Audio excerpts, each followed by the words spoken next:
राधे राधे जी। तो आजकल की भाग दौड़ भरी जिंदगी में संतान सुख की प्राप्ति बहुत मुश्किल से होती है, क्योंकि सब सोचते हैं कि पहले करियर बना लें, कुछ सेविंग हो जाए, इनकम हो जाए, तभी सोचेंगे संतान के बारे में।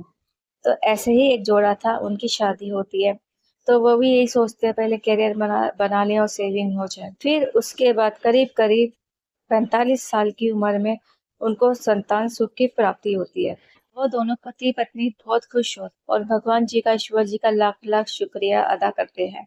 उनका बेटा होता है और वो बेटे को पालते हैं, उसको किसी चीज की कमी नहीं होने देते। अपनी जरूरत से पहले उसकी जरूरतों का ख्याल रखते थे और उसको अच्छे से अच्छे संस्कार दिए उन्होंने। तो माता पिता को ईश्वर में बहुत विश्वास था और अपने उन्होंने बेटे को भी यही सिखाया था। ईश्वर के बारे में बताया, दुनिया वालों के बारे में बताया और बहुत ही स्नेह और प्यार से उन्होंने अपने बेटे को पाला पोसा बड़ा किया। पिता की सारी तनख्वाह अपने बेटे की इच्छा पूरी करने में लग जाती थी। उसको पढ़ाते हैं, लिखाते हैं, उसकी इच्छाएं पूरी करते हैं और ऐसे ही समय व्यतीत होता जाता है। और बेटा भी बहुत होनहार था, माता पिता की बात मानने वाला, अच्छे संस्कार रखने वाला, क्योंकि माता पिता ने बहुत ही अच्छे उसको संस्कार दिए थे।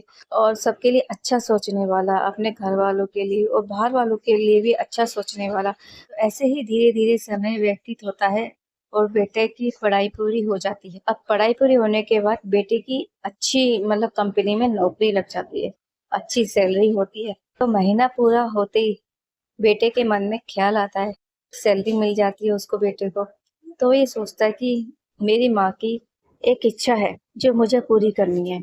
मेरी माँ को 5 स्टार होटल में खाना खाना है, मैं अब उनको 5 स्टार होटल में ले जाके खाना खिलाऊंगा। और फिर सोचता है कि पापा को क्रिकेट देखने का बहुत शौक है और फोन भी बहुत खराब हो गया, आवाज भी ढंग से नहीं आती, तो सोचता है कि पापा के लिए एक फोन ले लूंगा। तो बहुत ही खुश था और सैलरी भी अच्छी खासी मिली थी, अच्छी पोजीशन पे था बेटा। फिर उसके बाद वो घर जाता है, माँ के लिए साड़ी लेता है और अपने पापा के लिए फोन लेके घर जाता है। तो बेटा 5 स्टार होटल में फोन करता है, तो सारी व्यवस्था करता है और बताता है कि मैं आज अपने माता पिता के साथ होटल में आऊंगा और सारा अरेंजमेंट करके रखना, और टेबल भी बुक करा देता है। फिर साड़ी लेके और फोन लेके अपने माता पिता के पास जाता है, उनका आशीर्वाद लेता है और माता को अपनी साड़ी देता है और पिताजी को फोन देता है। तो माता पिता बहुत खुश होते हैं, इसको गले से लगा लेते हैं और बहुत प्यार करते हैं। तो बोलता है कि मम्मी पापा जल्दी से तैयार हो जाओ, आपके लिए सरप्राइज है। कहता है जल्दी से गाड़ी आने वाली है, तैयार हो जाओ। तो पापा को प्रॉब्लम थी, उनके ना हाथ पैर कांपते थे, शरीर कांपता था, उसको कोई भी चीज पकड़ने में ना दिक्कत होती थी, वो पकड़ नहीं पाते थे। तो बेटे ने फोन के साथ साथ स्टैंड भी दिया था, ताकि पापा स्टैंड पे लगा के फोन को अच्छी तरह से वीडियोस देख सकें, क्रिकेट देख सकें, भजन सुन सकें। और माँ भी बहुत पसंद थी कि उनको अपनी मनपसंद की साड़ी मिल गई थी, पिता भी बहुत पसंद थे। तो दोनों पसंद थे और उसके बाद फिर दोनों तैयार हो जाते हैं होटल में जाने के लिए, उन्हें नहीं पता होता। और गाड़ी आ जाती है, माता पिता को पिछली सीट पे बेटा बिठा देता है और फिर चल देते हैं होटल की तरफ। तो गाड़ी सीधा होटल के सामने आके रुकती है। बहुत बड़ा होटल है, बहुत अच्छा होटल है। तो माँ उतरती है और होटल को देखती रह जाती है, बहुत खुश होती है माँ। और पिताजी बोलते हैं कि आज मैं बहुत खुश हूँ, आज गर्व से मेरा सीना चौड़ा हो गया है ऐसा बेटा पाके, क्योंकि पिताजी को पता था कि माँ की इच्छा थी 5 स्टार होटल में खाना खाने की। तो पिताजी और माँ बहुत खुश होते हैं और होटल के अंदर जाते हैं और होटल का स्टाफ उनका स्वागत करता है, क्योंकि उन्हें पहले से ही पता था, पहले से ही टेबल बुक थी। तो वो टेबल पे जाके अपनी चेयर पे बैठ जाते हैं। पर पिताजी को एक चिंता थी कि वो घर पे अक्सर जब भी खाना खाते थे तो उनके हाथ से खाना गिर जाता था, कांपते थे उनके हाथ, चम्मच सही से पकड़ नहीं पाते थे।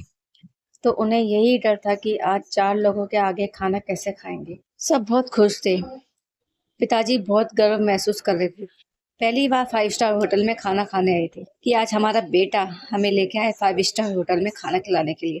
तो माता भी बहुत खुश थी कि उनकी तो इच्छा पूरी हो गई थी और पिताजी के मन पसंद गाने चल रहे होते होटल में। तो पिताजी बहुत खुश होते गाने सुन के, क्योंकि उनके पसंद के गाने थे। फिर पिताजी चारों तरफ देखते हैं कि बाकी लोग तो चाकू और कांटे से खा रहे खाना, तो वो सोचते हैं हमें भी उसी से खाना पड़ेगा। तो खाना आता है, छुरी कांटे को उठाने की कोशिश करते हैं पर वो उठा नहीं पाते क्योंकि उनके हाथ कांप रहे होते हैं। तो बेटा ये सब देखता है तो वो हाथ से खाना शुरू कर देता है। उसे लगता है कि पिताजी उठा नहीं पा रहे हैं छुरी कांटा और कैसे खाएंगे, तो बेटा हाथ से खाना शुरू कर देता है। तो पिताजी देखते हैं कि मेरा बेटा जब हाथ से खा रहा है तो मैं क्यों छुरी कांटे से खाऊं, मैं भी हाथ से खाऊंगा। और जब पिताजी जब हाथ से खाना स्टार्ट कर देते हैं तो उनके उनके हाथ से खाना गिरने लग जाता है। वह आसपास देखते हैं, शर्मिंदा महसूस करते हैं कि लोग क्या सोचेंगे। और माँ भी चारों तरफ यही देख रही थी कि लोग क्या सोचेंगे, पर बेटा कुछ नहीं सोचा था। बेझिझक उसने गिरे हुए खाने को साफ किया। उसे किसी चीज की शर्मिंदगी महसूस नहीं हो रही थी और फिर अपने हाथों से अपने पिताजी को खाना खिलाने लगा। आसपास के लोग ये सब कुछ देख रहे थे। तो खाना खिलाने के बाद अब बारी आती है खीर खाने की। तो पिताजी इशारा करते हैं कि मैं खुद खा लूंगा। तो बेटा सोचता है ठीक है।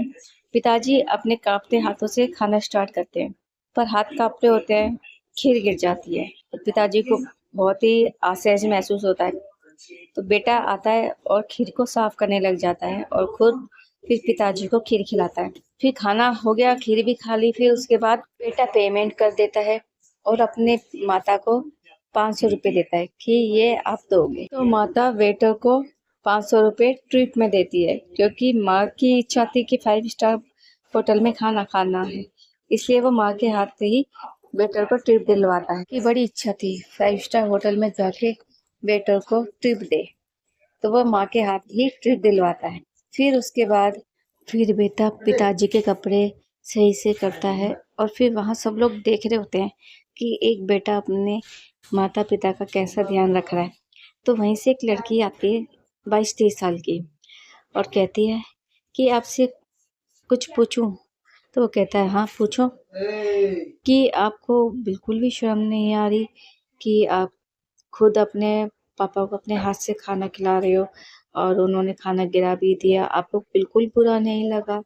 और उन्होंने अपने कपड़े भी गंदे कर लिए, आपको बिल्कुल झिझक नहीं हुई साफ करते हुए। और ये भी नहीं सोचा एक बार भी कि आसपास के लोग क्या कहेंगे, क्या सोचेंगे। और कहती है कि आप जैसे बच्चे आजकल के ज़माने में नहीं होते, आपको तो बहुत ही अच्छे संस्कार मिले हैं। तो ये मैं आपसे पूछना चाहती हूँ। तो बेटा मुस्कुरा देता है और कहता है कि जब मैं छोटा था तो मेरे माता पिता भी मेरे को पार्टी वगैरह में लेके जाते थे, तो मेरे हाथ से भी खाना गिर जाता था और कपड़े खराब कर देता था मैं। और वो खुद मेरे को अपने हाथ से खिलाते थे, मेरे कपड़े साफ करते थे। जब उनको कोई झिझक शर्म महसूस नहीं हुई तो मैं क्यों करूँगा। और मेरी माता मुझे हमेशा अपनी गोदी में रखती थी ताकि जो वो देख रही हैं वो मैं भी देख सकूं। और मेरे पिताजी तो मेरे को कंधे पे बिठा लेते कि जो मैं देख नहीं पा रहा वो मेरा बेटा देखे। मेरे पैदा होने तक और मेरे अब तक वो उन्होंने सारी जिम्मेदारियां पूरी करी मेरी। जहाँ मैं पढ़ना चाहता था वहाँ पढ़ाया, जो मैं पहनना चाहता था मुझे पहनाया, और जो मैं करना चाहता था वो सब कराया उन्होंने। अपनी इच्छाओं को मार के उन्होंने मेरी इच्छाएं पूरी करी है। मैं तो मेरी उन्होंने इच्छाओं को पूरी करा है जिसको करने में वो असमर्थ थे। उनके पास पैसे नहीं थे और कभी दुखी भी हुए ना तो उन्होंने कभी मेरे को महसूस नहीं होने दिया कि वो परेशानी में है। मुझे हमेशा खुश रखा और मुझे ऐसे संस्कार दिए कि आज मैं इस काबिल बनाऊं। तो अब मैं इस काबिल बन चुका हूँ और मेरी अच्छी खासी नौकरी है और मेरी पहली सैलरी से मैंने अपनी माँ को 5 स्टार होटल में खाना खिलाया क्योंकि ये उनकी इच्छा थी। तो मेरा फर्ज बनता है कि अब मैं उनकी इच्छाएं पूरी करूं। अब तक उन्होंने अपनी जिम्मेदारी निभाई पर अब वक्त आ गया है कि मैं अब अपनी जिम्मेदारी निभाऊं। और जब मेरे माता पिता इस होटल में घुस रहे थे तो उन्होंने बोला आज मैं बहुत खुश, मुझे गर्व है तुम पे, आज मेरा सीना फूला नहीं समा रहा। तो अब तक उन्होंने अपनी जिम्मेदारी निभाई, मेरी सेवा करी। तो अब टाइम है मैं अपनी जिम्मेदारी निभाऊं और उनकी सेवा करूं। तो दोस्तों, आप मंदिर जाओ या ना जाओ, पूजा करो या ना करो, पर माता पिता की सेवा जरूर करो। उन्हें दुख मत पहुंचाओ, उनकी इच्छाओं को पूरी करो। तो बोलिए राधे राधे।